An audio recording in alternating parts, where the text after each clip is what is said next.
All right, welcome to this is going to be an experiment. So this is the first stream that Kai Rohr and I are going to run. We're going to be doing a series of these talking about awareness, behavior, culture, and the data that goes behind how we understand all the different facets that are there. So first of all, let me welcome Kai to the stream. Kai, how are you?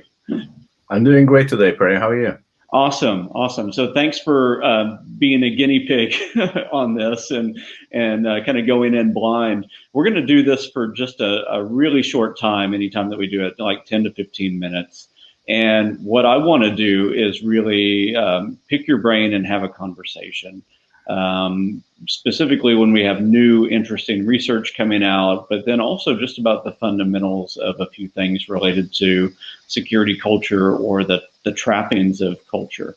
And I think one of the fun things to potentially start with is this credential sharing report that Culture and KnowBe4 Research just came out. Can you tell us a little bit about the background of that? What prompted that as being something that you wanted to take a look at? Sure. For many years, me and you and many others have tried to positively influence our industry by creating better programs and better understanding how we can actually make the employees do what we need them to do without forcing them. And there have been a number of different kind of approaches, from phishing assessments to training to security culture, including measuring stuff like I have been doing. But one of the missing pieces here has been evidence on, do we know that all those activities, all those times, all the things we are doing is actually working? Or have we been, wasting couple of decades here? So that was the question, right? That prompted this research. And as you know, Perry, when KnowBe4 bought Culture, we could combine those two data sets, the security culture data set, which we came in, and the phishing and behavior and training behavior that KnowBe4 had. And when we did that, started to look and dig into those different patterns, one of the things we discovered was, as you point to, sharing of credentials and how those different grades of security culture across an organization influence how many people will share their credentials when working or being phished. Yeah. And so you just dropped a report on that, and some of the data is super interesting, and I think even shocking in the orders of magnitude of improvement that can be gained when it comes to human risk reduction. Do you mind walking us through that? And I'm going to just throw some screenshots of that report on the screen so that people can take a look as well. So let's cover the shocking part first. We did not believe the numbers ourselves. That's how shocking this is in a scientific term. So we reran the numbers different ways, and spent a lot of additional effort on making sure that we did this the right way. And that being said, the numbers that we see here is that if you have an organization with a poor security culture and you move that into the next tier, a mediocre security culture, you will see a reduction of risk of 8, I think it is. And I'm pulling the numbers from my mind now, so if it's the wrong number, blame me, not the report. And an 8-time reduction of risk, or in different words, 8 times less people will share their credentials when being phished. Now, and that is just from one category to the next. Now, what happens then when you move from poor security culture to the best category that we were having data on, which we call the good security culture? There is a whopping, and I will repeat that, shocking 52 times reduction. So putting that into perspective, in an organization of 1,000 employees, out of 1,000 phishing emails sent to someone to a poor security culture organization, 52 of those phishing emails will successfully collect credentials. And that basically means 52 of those emails will be successful for the hacker. Now, if you move to an organization with a good security culture, that 52 drops to 1. Now, in my opinion, it's still one too many, because it is 1 per 1,000 emails, or phishing emails, if you like. But if you are in a company with a poor security culture, at least you know where to start. Focus on making sure that your employees understand what a phishing email look like, how it's function, and why it's there. Because if they don't even get those basics, they will pose a threat to you. They will basically invite the hackers to come and, steal your cash and secrets and whatever. Yeah, no, that's really interesting. I'm wondering, because you're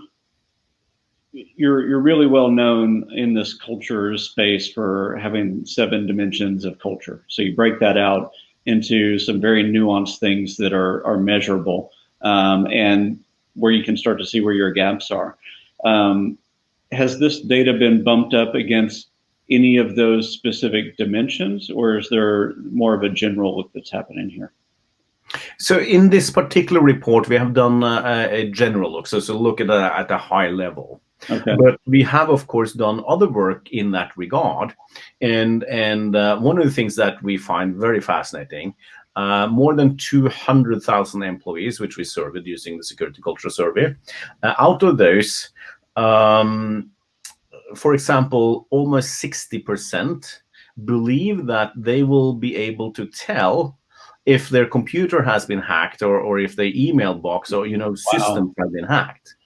And I'm like, oh my gosh, I've been in this industry for 30 years almost now, and I'm like, yeah, back in the 90s, I would probably be able to at least, there's something crazy going on. But today, when we look at, for example, business email compromise scams or APTs, kind of hacks and social engineering operations, where we know for a fact that the bad guys have been inside your systems for months and months on.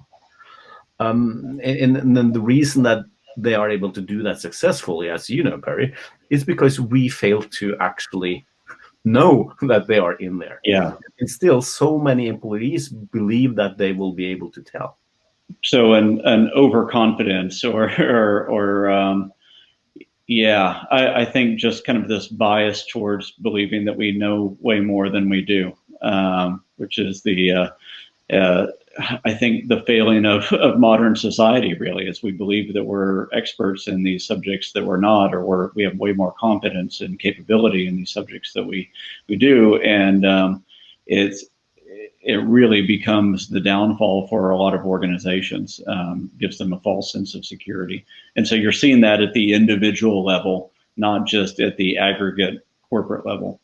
Yes, this is on the individual level. Yeah. And although I do think that you have a point with your comment there, I think there may be something else at play here. Well, okay. So the one thing is that overconfidence in your own competence.